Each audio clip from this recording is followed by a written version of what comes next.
Situasi panas yang melibatkan Inara Rusli dan Wardatina Mawa kini memasuki babak baru.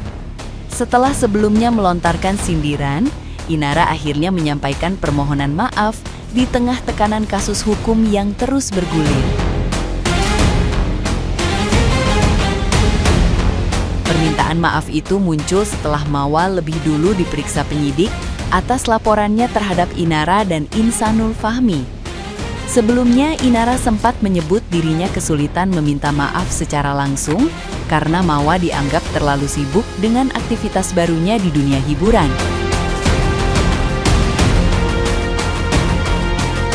Ia juga menyinggung soal manajemen lama yang dikaitkan dengan Mawa, sehingga polemik di antara keduanya makin melebar di ruang publik.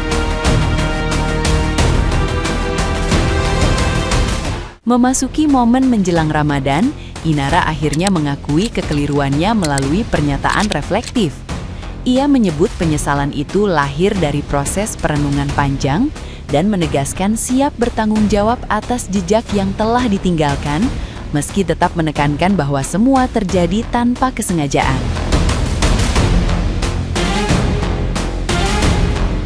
Permohonan maaf tersebut disampaikan tanpa menyebut nama Wardatina Mawa secara langsung.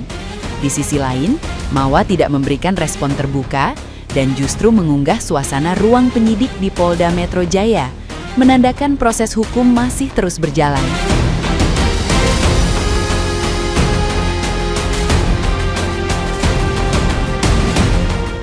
Assalamualaikum warahmatullahi wabarakatuh. Ada saatnya hati perlu berhenti sejenak, bukan untuk mengulang masa lalu, tapi untuk mengakui bahwa kita sedang belajar. Teruntuk anak-anak Mami, maafin Mami yang belum sempurna ya nak. Mami cuma manusia biasa yang kadang lalai, kadang lelah, dan belum selalu tahu cara mencintai dengan paling tepat. Yang semua itu terjadi bukan karena kurangnya cinta Mami ke kalian, tapi karena keterbatasan Mami. Untuk hati-hati yang pernah tersakiti, maafkan. Maaf ini bukan hanya sekedar ingin memaafkan, tapi juga langkah untuk mengampuni diriku sendiri, agar aku bisa berdamai, belajar dari kesalahan, dan melangkah lebih ringan.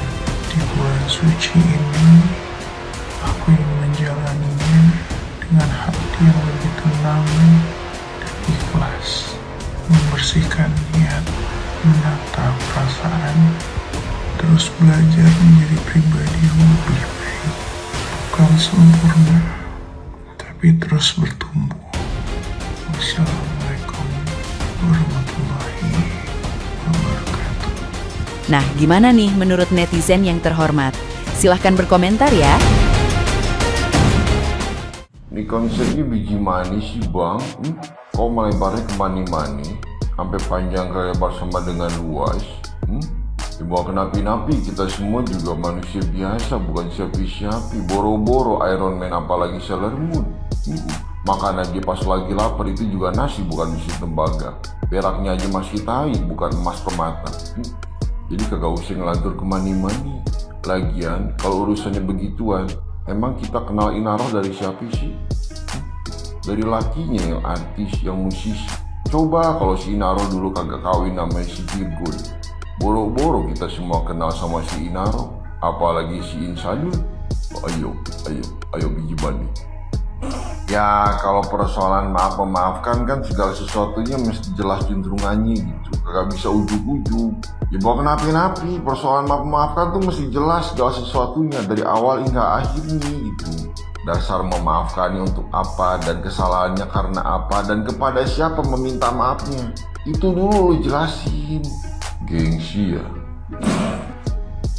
Memang ya mental dari Inara Rusli ini benar-benar kuat ya. Dia kembali memberikan sindiran halus kepada Mawa yang mengatakan bahwa dia udah berkali-kali loh minta ketemu, tapi beliau memilih kesibukan baru jadi artis. Wah, Gila. Dalam story media sosialnya, Inara ini mengatakan bahwa pada intinya dia sudah berkali-kali minta waktu untuk bertemu, untuk minta maaf.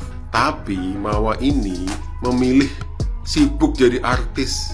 Gimana? Seru kan? Katanya kontraknya 50-50 sama manajemen saya yang lama. Lalu dalam lanjutan story-nya, dia mengatakan bahwa kita nggak akan diwafatkan sebelum diberi cobaan atau hal yang kita benci.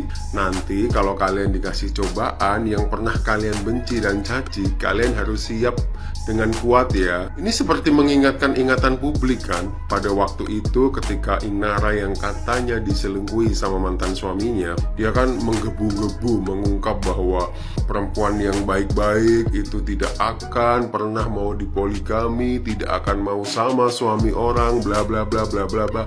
Nah, ini mungkin dia ingin mengatakan bahwa dulu aku pernah benci loh diselingkuhin, tapi sekarang kok aku melakukan hal yang sama. Ini seperti dikasih cobaan pada sesuatu yang kita benci.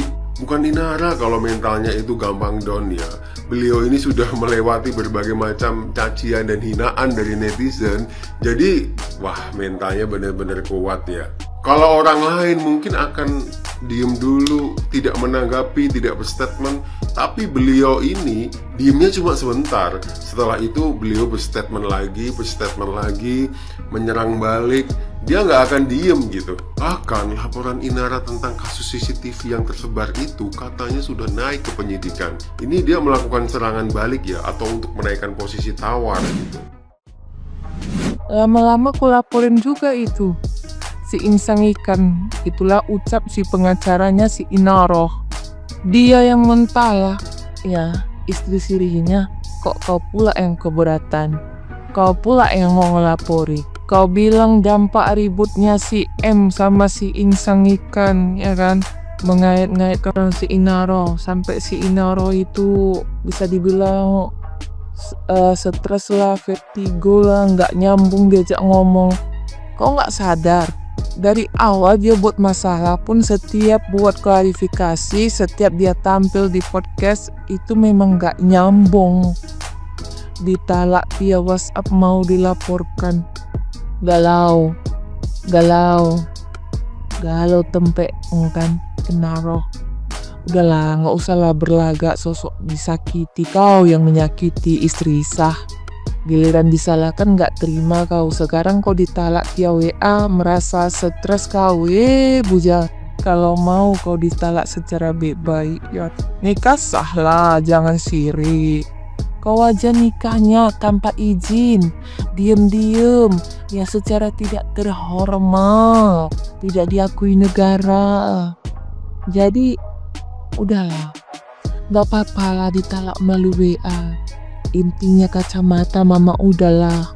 Dan untuk pengajarannya si Inara, ya kan. Aku kasih saran. Bagus kok PDKT sama dia. Cocok kalian. Cocok. Sama-sama merasa tersakiti. Merasa paling benar.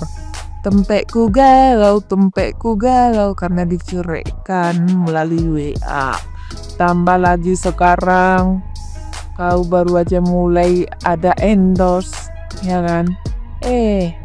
Tiba-tiba di boykot. Ayo.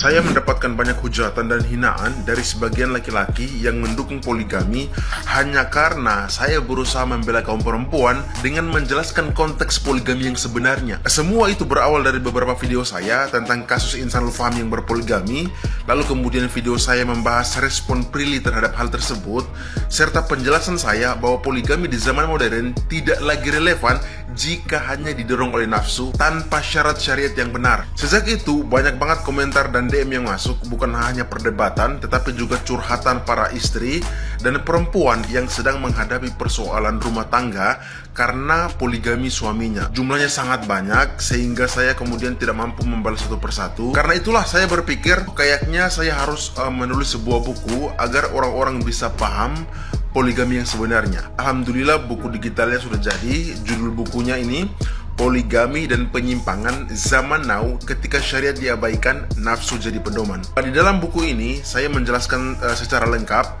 tentang kemudian bagaimana hukum poligami dalam Islam, tentang sejarah poligami yang sebenarnya, lalu bagaimana syarat-syarat ketat yang wajib dipenuhi oleh laki-laki, termasuk niat poligami yang benar itu adalah karena Allah, bukan karena nafsu. Ada semua di situ. Di dalam buku ini juga ada penjelasan teladan Rasulullah dan para sahabat saat berpoligami, termasuk kriteria perempuan yang boleh dinikahi dalam konteks poligami yang syar'i seperti apa, bukan karena hawa nafsu gitu. Buku ini bisa dibaca oleh para perempuan dan laki-laki, oleh para istri dan para suami, agar memahami bahwa poligami bukan sekedar keinginan, tetapi amanah besar yang penuh tanggung jawab. Jadi tidak bisa sembarangan atau seenaknya memutuskan untuk berpoligami. Para istri juga bisa membeli untuk suami kalian, termasuk baik yang belum menikah maupun yang sudah menikah. Buku digital ini akan memberi pemahaman yang lebih jernih tentang konsep poligami yang sebenarnya. Bahasanya saya tulis dan kemas dengan bahasa sehari-hari yang mudah dipahami, dan kalian itu nggak akan bosan membaca karena halamannya nggak terlalu banyak, namun kena inti-intinya gitu.